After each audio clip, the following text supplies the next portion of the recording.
Cos, tan, cot, cosecant, secant, ये तमाम जो हमने फंक्शन देखे थे इनका आपस में क्या रिलेशन बन सकता है वो हम आज देखेंगे। सबसे पहले आप देखिए कि साइन थीटा जो होता है वो रेसिप्रोकल होता है कोसेकेंट फंक्शन का, या फिर दूसरे अल्फाज में आप कह सकते हैं कोसेकेंट और साइन जो है एक दूसरे के रेसिप्रोकल्स हैं। इसी तरह कॉस और सीकेंट जो है वो एक दूसरे के रेसिप्रोकल फंक्शन है, यानी आप कॉस थीटा को लिख सकते हैं 1 ओवर सीकेंट थीटा और सीकेंट थीटा को लिख सकते हैं 1 ओवर कॉस थीटा, यानी कि ये तमाम क्या है एक दूसरे के रेसिप्रोकल फंक्शन है। साइन रेसिप्रोकल फंक्शन है कोसेकेंट का और कॉस रेसिप्रोकल फंक्शन है सीकेंट का। दूसरी तरफ चले तो हमें कुछ इंपॉर्टेंट मजीद रिलेशंस याद रखने होंगे, जैसे टेंजेंट थीटा इक्वल होता है sine theta over cos theta, इसी तरह कॉट थीटा इक्वल होता है cos theta over sine theta. मजीद हम ये कह सकते हैं कि टैन थीटा और कॉट थीटा जो है एक दूसरे के रेसिप्रोकल फंक्शंस हैं, और इसी तरह कॉट थीटा जो है वो टैन थीटा का रेसिप्रोकल फंक्शन है। अगर आप इन दोनों को मिला के कह लें तो टैन थीटा और कॉट थीटा एक दूसरे के रेसिप्रोकल फंक्शंस हैं।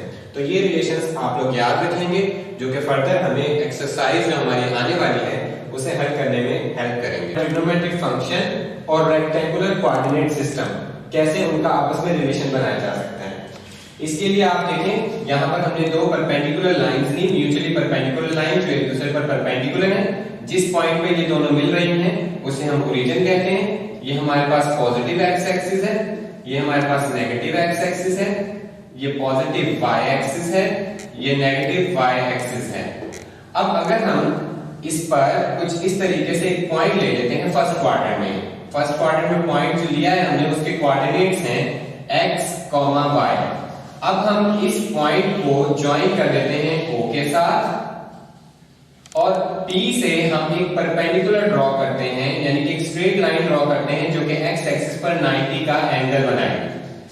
अब हमारा जो है पॉजिटिव x एक्सिस के साथ हम जो एंगल इस वक्त कंसीडर कर रहे हैं एंटी क्लॉकवाइज वो हमने ले लिया है थीटा। अब हम जानते हैं कि ये जो डिस्टेंस है x एक्सिस पर जो डिस्टेंस है हमारा इस वक्त वो है x, और यहाँ पर y एक्सिस पर जो डिस्टेंस कवर किया है इस पॉइंट में वो है स्मॉल y। अब O से लेकर P तक का जो डिस्टेंस है उसे हम ले लेते हैं स्मॉल r, यानी कि O से पॉइंट P तक का जो डिस्टेंस है, ओरिजिन से पॉइंट P तक का जो डिस्टेंस है उसे हम r ले रहे हैं। इसी तरह अब हमने ट्रिग्नोमेट्रिक फंक्शंस को डिस्कस करना है in the form of rectangular coordinate system, यानी कि x कोऑर्डिनेट y कोऑर्डिनेट की फॉर्म में हम कैसे अपने ट्रिग्नोमेट्रिक फंक्शंस को लिख सकते हैं। अब इस ट्रायंगल को फोकस करें तो ये दोबारा से एक जो है राइट एंगल ट्रायंगल हमारे पास बन चुका है। अब राइट एंगल ट्रायंगल में और हम ये जानते हैं राइट एंगल ट्रायंगल में कि अगर हम इस एंगल को कंसीडर कर रहे हैं तो एंगल के अपोजिट वाली साइड जो है हमारी परपेंडिकुलर कहलाती है, जिसे हम उर्दू में अमूद भी कहते हैं। इसी तरह जो हमारे पास 90 डिग्री के अपोजिट साइड होती है उसे हम हाइपोटेन्यूज कहते हैं, या फिर उर्दू में हम इसे वतर भी कहते हैं। और दूसरी तरफ हमारे पास जो तीसरी साइड बच गई है जो कि x इस वक्त शो कर रही है, ये हमने साइड ली हुई है बेस, जिसे हम कायदा भी कहते हैं। तो बच्चों यहाँ पर एक अब इस राइट एंगल ट्रायंगल को देखते हुए हम दोबारा से अपने वो फंक्शंस जनरेट करते हैं। देखिए हमने कल पढ़ा साइन थीटा किसके इक्वल होता है, परपेंडिकुलर ओवर हाइपोटेन्यूज। अब इस ट्रायंगल में देखते हुए परपेंडिकुलर की वैल्यू है y कोऑर्डिनेट और हाइपोटेन्यूज की वैल्यू है r, तो हमारे पास साइन थीटा बन चुका है y ओवर r, ये आप लोग याद रखेंगे। इसके आगे हमने पढ़ा कि cos थीटा जो है हमारा वो इक्वल होता है बेस ओवर हाइपोटेन्यूज। अब अगर आप फिगर में देखें तो फिगर में देखते हुए आप पहचान सकते हैं कि आपका बेस जो है फिगर में वो इस वक्त x कोऑर्डिनेट है और हाइपोटेन्यूज जो है वो r है। तो यहां से हमें cos थीटा की वैल्यू मिली x ओवर r। तो आप इसको याद रखने के लिए ये भी कर सकते हैं कि sin थीटा जो है इक्वल होता है y ओवर r, यानी sin थीटा का रिलेशन बनता है y कोऑर्डिनेट के साथ divided by distance of point from origin. ठीक है, इसी तरह आप cos थीटा का रिलेशन बनाएंगे तो cos थीटा का रिलेशन बन जाता है x कोऑर्डिनेट के साथ x over r, x coordinate divided by r which is the distance of point P from origin। इसी तरह आप फर्दर tan थीटा को भी लिख सकते हैं। tan थीटा आपका वैल्यू है tan थीटा इक्वल होता है perpendicular over base. tan theta perpendicular over base के इक्वल होता है। यहां से वैल्यू दोबारा से देखकर आप पुट कीजिए। tan थीटा इक्वल होगा, परपेंडिकुलर है हमारे पास y कोऑर्डिनेट, बेस है हमारे पास x कोऑर्डिनेट, तो tan थीटा जो है हमारे पास आ चुका है y/x। सिमिलरली आप और इसके जो रेसिप्रोकल फंक्शंस हैं उनको भी निकाल सकते हैं। कोसेकेंट जो है वो रेसिप्रोकल फंक्शन होता है साइन का, तो यहां से आप निकाल लेंगे cosecant theta is equal to r over y, और दूसरी तरफ सेकेंट थीटा जो है रेसिप्रोकल फंक्शन होता है cos का। इसी तरह सेकेंट थीटा आ जाएगा r ओवर x, और cot थीटा रेसिप्रोकल फंक्शन होता है tan फंक्शन का। इसी तरह cot थीटा आ जाएगा x ओवर y के इक्वल। इसके बाद अब हम डिस्कस करते हैं हमारा अगला टॉपिक जो कि है ट्रिग्नोमेट्रिक आइडेंटिटीज। ट्रिग्नोमेट्रिक आइडेंटिटीज, सबसे पहले आपने इस टॉपिक पर फोकस करें कि ये आइडेंटिटी होता क्या है। देखिए बच्चों, आइडेंटिटी को उर्दू में तो शनाख्त कहते हैं, लेकिन यहाँ पर मैथ में हम आइडेंटिटीज उन तमाम इक्वेशंस को कहते हैं जिन इक्वेशंस में जो भी वैल्यू आप वेरिएबल की पुट करें वो तमाम वेरिएबल्स के लिए सेटिस्फाई करें। जैसे कि मैं अगर यहाँ पर लिखूं x + 1 का होल स्क्वायर, अब x यहां पे मैंने एक इक्वेशन लिखी है x² + 2x + 1। अब ये एक इक्वेशन है हमारे पास। अब यहां पर आप x की कोई भी वैल्यू पुट करें, अब आप क्या करेंगे, ये आपके लिए टास्क है कि आप इस इक्वेशन में x की कोई भी वैल्यू पुट कर लें, चाहे वो आप +1 पुट कर लें, +2 पुट कर लें, नेगेटिव पुट कर लें, तो आप देखेंगे कि लेफ्ट हैंड साइड और राइट हैंड साइड इस इक्वेशन की सेटिस्फाई होगी या फिर इक्वल होगी। तो ऐसी तमाम इक्वेशंस जो कि वेरिएबल जो कि हम अक्सर x लेते हैं उन तमाम वैल्यूज के लिए सेटिस्फाई होता है, वेरिएबल की तमाम वैल्यूज के लिए सेटिस्फाई हो, ऐसी इक्वेशन को हम नाम देते हैं आइडेंटिटीज। तो यहाँ पर ट्रिग्नोमेट्रिक आइडेंटिटीज है, और हम देख चुके हैं कि ट्रिग्नोमेट्रिक फंक्शन में जो हम यूज कर रहे हैं वो थीटा यूज कर रहे हैं एंगल को, तो इसका मतलब है a या थीटा की किसी भी वैल्यू के लिए ये तमाम ट्रिग्नोमेट्रिक आइडेंटिटीज होल्ड करेंगे जो हम आगे पढ़ने जा रहे हैं। तो अब हमें देखना है, मैंने यहाँ पर दोबारा वही फिगर बनाई हुई है। आप देखिए मैंने राइट एंगल ट्रायंगल लिया ABC और C वर्टेक्स पर इस वक्त जो है 90 डिग्री का एंगल बन रहा हुआ है, और A वर्टेक्स पे हम एंगल थीटा कंसीडर कर रहे हैं। 90 डिग्री के अपोजिट साइड को हम ऑलवेज हाइपोटेन्यूज लेते हैं, और थीटा के अपोजिट यानी कि जो हम एंगल कंसीडर कर रहे हैं उसके अपोजिट हम ऑलवेज परपेंडिकुलर लेते हैं। अब जो साइड बच गई वो हमारी बेस है। अब हमने यहाँ पर दोबारा से अपने ट्रिग्नोमेट्रिक फंक्शंस लिखे हुए हैं और उनको हमने दोबारा से उसी तरह कन्वर्ट किया हुआ है इस ट्रायंगल की हेल्प से।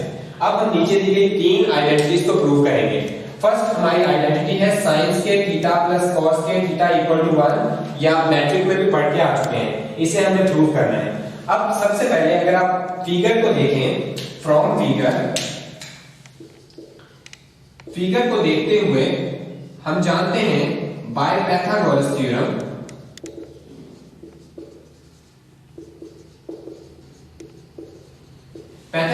अगर आप इस फिगर पे लगाएं तो पाइथागोरस थ्योरम हमें क्या कहता है कि हाइपोटेन्यूज का स्क्वायर इक्वल होता है base square plus perpendicular square. वहां से वैल्यू उठाइए, हाइट की वैल्यू क्या है आपके पास c, उसका स्क्वायर हो जाएगा, बेस की वैल्यू है b का स्क्वायर हो जाएगा, परपेंडिकुलर है हमारे पास a का स्क्वायर हो जाएगा। अब हम इसे करते हैं डिवाइड c स्क्वायर पर, बोथ साइड को आप डिवाइड कर दें c स्क्वायर पर, dividing by c square on both side, तो हमारे पास यहाँ पर c square over c square, b square over c square, यहाँ पर a square over c square. इसे आप कैंसिल करेंगे तो 1 is equal to b over c whole square plus a over c whole square आ जाएगा। अब मजीद आप इसे देखें, अगर आप इसे फोकस करें, b ओवर c जो है हमारा किसके इक्वल है, b ओवर c हमारा इक्वल है cos थीटा के, तो हम यहां से cos थीटा पुट कर सकते हैं इधर। इसी तरह a ओवर c जो है हमारा वो इक्वल है sin थीटा के, तो हम a बाय c की जगह sin थीटा पुट कर सकते हैं। तो आप देखें यहां पर हम लिख सकते हैं cos, ऊपर है स्क्वायर cos स्क्वायर थीटा, और यहां हम लिख सकते हैं sin स्क्वायर थीटा। तो ये हमारा फर्स्ट आइडेंटिटी प्रूव हो चुकी है। सिमिलरली अब हम दूसरी आइडेंटिटी प्रूव करेंगे 1 plus tan square equal to secant square theta. अब दूसरी आइडेंटिटी को प्रूव करने के लिए हम सिमिलरली ये दो स्टेप्स उसी तरह फॉलो करेंगे। इन दो स्टेप्स को फॉलो करते हुए हम लिखेंगे कि हम जानते हैं कि c स्क्वायर इक्वल है a square plus b square Pythagoras theorem की हेल्प से। अब हम इसे डिवाइड करेंगे b स्क्वायर पर।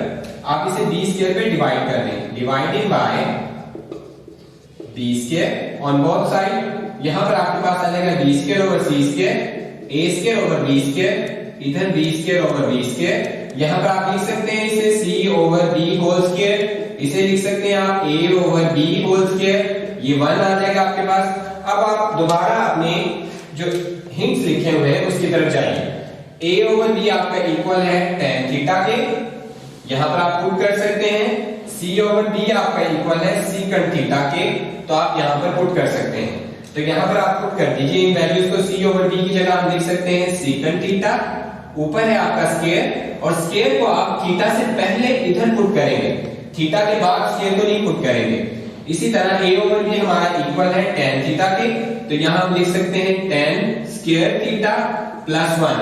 अगर आप इसे रीअरेंज कर लें, दोबारा से तरतीब दे दें, तो आप लिख सकते हैं 1 plus tan square theta equal to secant square theta. ये आपका प्रूफ हो चुका है। लास्ट में जो हम प्रूफ करेंगे वो हमारे पास थर्ड प्रूफ है 1 plus cos square theta equal to cosecant square theta. अब इस प्रूफ को करने के लिए फिर से हम अपनी फिगर को देखेंगे और इस फिगर पर पाइथागोरस थ्योरम अप्लाई करेंगे। पाइथागोरस थ्योरम अप्लाई करने के बाद हमें पता चला कि हाइपोटेन्यूज स्क्वायर जो कि c स्क्वायर है is equal to b square plus a square. अब हम यहां पर क्या करेंगे, इस प्रूफ को करने के लिए हम डिवाइड करेंगे बोथ साइड्स को a स्क्वायर पर। डिवाइड कीजिए c square over a square, b square over a square plus a square over a square. जी इसे हम लिख सकते हैं c over a whole square, इसे हम लिख सकते हैं b over a whole square, और यहां आपके पास कैंसिल आउट हो गए ये वैल्यूज 1 देंगी। c ओवर a के लिए आप दोबारा से चाहिए, c ओवर a हमारा इक्वल है कोसेकंड थीटा के, और b ओवर a हमारा इक्वल है कॉट थीटा के। तो हम यहां पर ये वैल्यूज रिप्लेस कर देंगे। c ओवर a की जगह हम लिख सकते हैं कोसेकंड थीटा, ऊपर है स्क्वायर, b ओवर a की जगह हम लिख सकते हैं कॉट थीटा, और आपका है ऊपर स्क्वायर। इसे हल कीजिए। ट्रिग्नोमेट्रिक फंक्शन की पावर लेते वक्त हम एंगल से पहले वो पावर अप्लाई करते हैं, यानी कि एंगल से पहले वो लिखते हैं cosecant square theta is equal to cot square theta plus 1। Rearrange कर दीजिए, 1 plus cot square theta is equal to cosecant square theta. ये थी हमारी 3 ट्रिग्नोमेट्रिक आइडेंटिटीज जो कि फंडामेंटल आइडेंटिटीज हैं, जो कि आपकी बुक में गिवन है। ये 3 आइडेंटिटीज हैं। तो बच्चों आपने इन आइडेंटिटीज को यूज करना भी सीखना है, जैसे कि sin square plus cos square theta is equal to 1 है। ये आपको मजीद अगली एक्सरसाइजेस में प्रूफ के लिए भी यूज होंगी। इसी तरह 1 plus tan square equal to secant square theta भी यूज होगा, और इसी तरह 1 plus cos square equal to cosecant square theta भी यूज होगा।